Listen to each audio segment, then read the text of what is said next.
So we're finally here.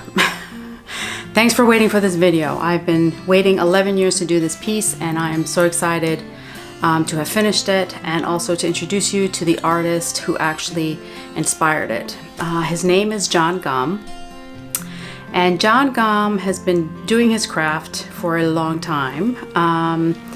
But in 2012, he took his, I think it was his first single. I'm trying to get my facts right, so forgive me, Jon, or anyone else who's a fan if I get something wrong. I'm trying to get it right. But in 2012, he published, he put it out into the world, this amazing song that he wrote from a simple yet extraordinary experience. The name of the song is Passionflower, and this piece is also, I've called it Passionflower. There's just nothing else I could call it that was appropriate. First I'll tell you about Jon. Jon, I think he's amazing.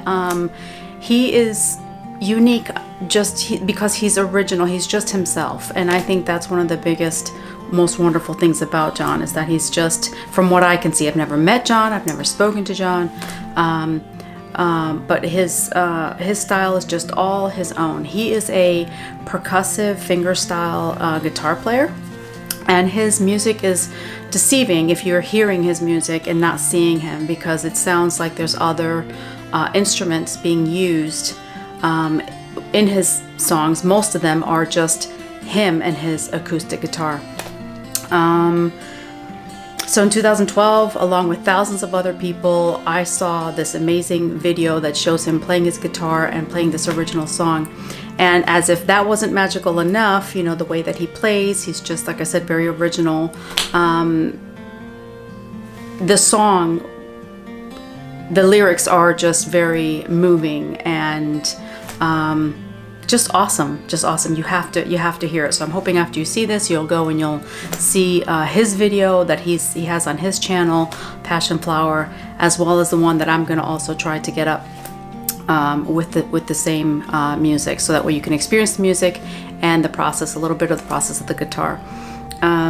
So Jon had this experience. I'm going to read it off of my phone so I get it right. It's on the internet. I'm hoping everything that I say is, forgive me if I get something wrong. I'm trying to be as accurate as I can. So here's Jon speaking, and this is about his experience that inspired him to actually write the song. I once threw some passion fruit seeds into the dirt, almost as a joke. One day I came back from tour and went out into the yard, which at the time was a concrete, like 12-foot square slab in Leeds in UK. It's in Leeds. And there was green everywhere. I traced the vines back to this little pot where I had thrown the seeds. It was like Roald Dahl had written this huge plant across my life. Roald Dahl is a UK children's book writer. He wrote James and the Giant Peach and books like that are very well known. Then the first day of summer arrived, and this plant tasted sunlight, and buds all over it burst open into flowers, pulsating with life. Thousands of miles from its tropical home, lost in the gray urban north, turning seamless, pointless struggle into vivid existence.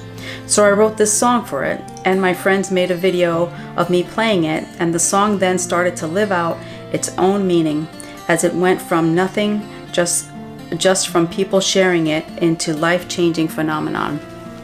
Jon says that it's a song that sort of put him on the map, even though he had been honing his craft for years. I was inspired and I wanted to do a piece on this, but at the time in 2012 I was living in this little teeny tiny matchbox apartment and had room for nothing.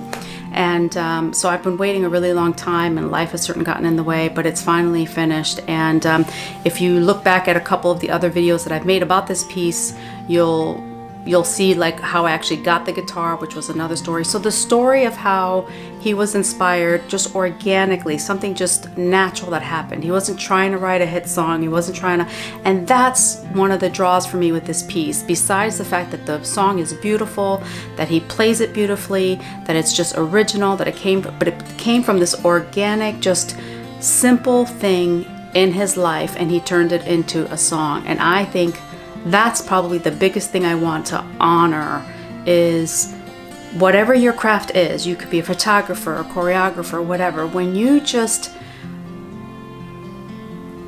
put attention to your craft and don't try to become, and just allow yourself to be.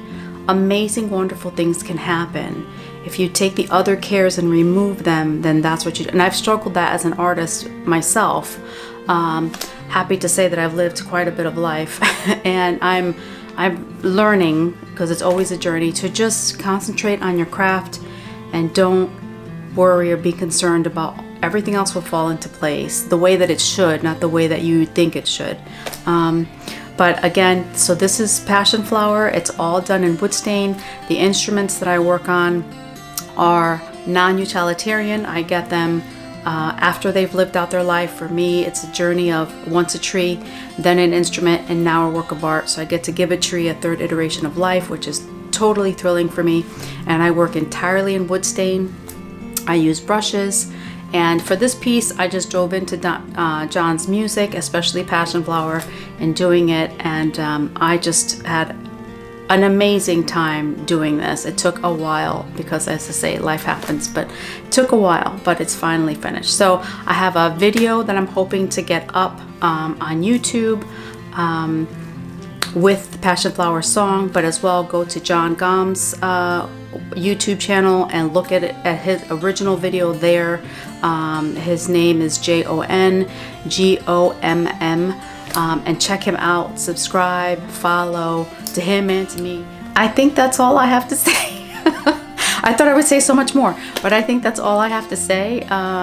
You can check out photographs of this piece if you want a closer look at the details on my website, DeNinaCruz.com. You'll know where to click once you get there. Thanks for watching, and I will see you guys soon. Bye.